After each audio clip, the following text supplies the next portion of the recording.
Morning students, आज हम tenth class शारीरिक शिक्षा में प्रश्न करते में प्रश्न नंबर 10।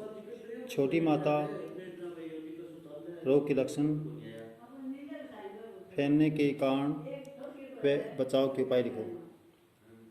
छोटी माता एक सामान्य रोग है जो प्राय 3 से 4 वर्ष की आयु के बच्चों को होता है। अधिकतर यह रोग सर्दियों के मौसम में होता है। यह रोग वेरिला वायरस से फैलता है। इसका संक्रमण काल 10 से 12 दिनों का होता है। लक्षण: पीठ व टांगों में दर्द होता है, हल्का बुखार हो जाता है, सिर दर्द होता है तथा कमजोरी अनुभव होने लगती है। उसके 1 या 2 दिन पश्चात त्वचा पर, विशेष रूप से चेहरे और छाती पर, कमर में छोटे छोटे दाने निकलने लगते हैं। धीरे धीरे ये दाने पीले पड़ने शुरू हो जाते हैं और उन पर पपड़ी जमनी शुरू हो जाती है। उनके बाद त्वचा ठीक होने लगती है। बचाव के उपाय: छोटी माता से ग्रस्त रोगी के परिवार को सदस्य से अलग रखना चाहिए। रोगी को गर्म बिस्तर पर रखना चाहिए।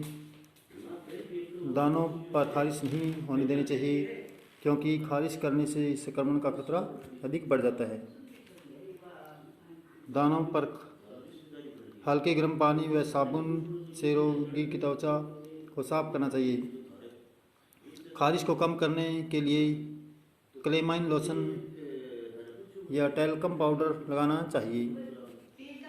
दानों के छिलकों उतरने पर उन्हें जला देना चाहिए या मिट्टी में दबा देना चाहिए। रोग प्रतिरोधक क्षमता क्या है? रोग प्रतिरोध शक्ति से क्या तात्पर्य है? ये कितने प्रकार की होती है? इसे कैसे प्राप्त किया जा सकता है? रोग प्रतिरोधक शक्ति से क्या तात्पर्य है? ये कैसे प्राप्त की जा सकती है? रोग प्रतिरोधक शक्ति का अर्थ: रोग प्रतिरोधक शक्ति वह शक्ति होती है जो विभिन्न रोगों के विरुद्ध हमारे शरीर की सुरक्षा प्रदान करती है। प्रत्येक व्यक्ति में रोग प्रतिरोधक शक्ति भिन्न भिन्न होती है, इसलिए एक रोग के कीटाणु में किसी प्रकार का संपर्क होने पर भी वे व्यक्ति संक्रमित नहीं होते। जिनकी रोग प्रतिरोधक शक्ति काफ़ी होती है तथा ऐसे व्यक्ति रोगग्रस्त हो जाते हैं जिनकी रोग प्रतिरोधक शक्ति कम होती है। रोग प्रतिरोधक शक्ति 2 प्रकार की होती है भी। प्राकृतिक रोग प्रतिरोधक शक्ति व्यक्ति के जन्म से ही उनकी विशिष्ट जाति, वंश, व्यक्तिगत विशेषताओं के कारण मिलती है। जैसे निगरों में पीत ज्वर के प्रति प्रतिरोधक शक्ति होती है, लेकिन इसमें तपेदिक के प्रति प्रतिरोधक शक्ति कम होती है। इसके कारण अधिकतर तपेदिक के शिकार हो जाते हैं। कृत्रिम या अर्जित रोग प्रतिरोधक शक्ति: कृत्रिम या अर्जित रोग प्रतिरोधक शक्ति के 2 भाग में व्यक्त किया गया है। सक्रिय अर्जित रोग प्रतिरोधक शक्ति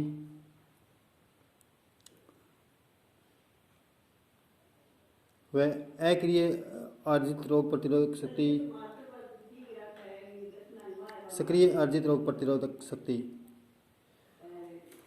सक्रिय अर्जित रोग प्रतिरोधक शक्ति जो मनुष्य को उसकी ऊतकों के प्रयत्नों से प्राप्त होती है। इसमें एंटीजन से प्रतिक्रिया कर व्यक्ति में अपने ही ऊतक एंटीबॉडीज बनाते हैं। जैसे एक बार चेचक हो जाने पर व्यक्ति के शरीर से ही एंटीबॉडीज तैयार हो जाते हैं। इसे पुनः संक्रमण नहीं होता, अर्थात उस व्यक्ति को पुनः चेचक नहीं होता है। अक्रिय अर्जित रोग प्रतिरोधक शक्ति: अक्रिय अर्जित रोग प्रतिरोधक शक्ति से सर्वप्रथम किसी पशु में कुछ समय के अंतराल पर सूक्ष्म भाग से रोग के कीटाणु पहुंचा जाते हैं। उस पशु में एंटीबॉडीज बन जाते हैं। फिर उस पशु का रक्त वारी लेकर मनुष्य के शरीर में पहुंचा जाता है, जो उसकी रोग प्रतिरोधक शक्ति को बढ़ा देता है। इस प्रकार की अर्जित हुई प्रतिरोधक शक्ति हल्की होती है। रोग प्रतिरोधक शक्ति को प्राप्त करने के तरीके: सामान्यतः हमारा दैनिक आहार हमारी रोग प्रतिरोधक शक्ति का आधार स्तंभ होता है। इसके लिए साथ साथ हमारी जीवन शैली भी रोग प्रतिरोधक शक्ति को प्रभावित करती है। रोग प्रतिरोधक शक्ति को प्राप्त करने के लिए निम्नलिखित तरीके महत्वपूर्ण हो सकते हैं। हमें भरपूर निद्रा लेनी चाहिए, अतः 6 से 8 घंटे बिना किसी तनाव की गहरी निद्रा लेनी चाहिए। भरपूर मात्रा में पानी का सेवन करना चाहिए। ऐसा करने से विजातीय पदार्थ शरीर से भली भांति निष्कासित हो जाते हैं। हमें अपने आहार में जैविक ताज़ा फल व सब्जी लेनी चाहिए। वसा युक्त भोजन, फास्ट फूड्स आदि से परहेज करना चाहिए। पशु प्रोटीन से भी परहेज करना चाहिए। अत्यधिक आहार का सेवन नहीं करना चाहिए। भोजन में हरी मिर्च, लहसुन, अदरक, हल्दी, दालचीनी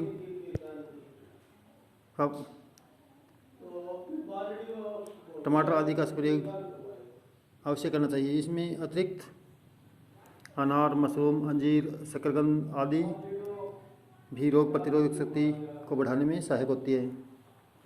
पेय पदार्थ रूप में के कम से कम 4 कप अवश्य लेना चाहिए, क्योंकि इसमें एंटीऑक्सीडेंट्स होते हैं जो रोग प्रतिरोधक शक्ति को बढ़ाते हैं। धूम्रपान नहीं करना चाहिए। शराब का सेवन सीमित मात्रा में किया जा सकता है। आहार से पहले हाथों को भली भांति साफ करना चाहिए तथा शरीर के अंगों की स्वच्छता पर विशेष ध्यान देना चाहिए। टीकाकरण अवश्य करवाना चाहिए। नियमित रूप से व्यायाम करना चाहिए।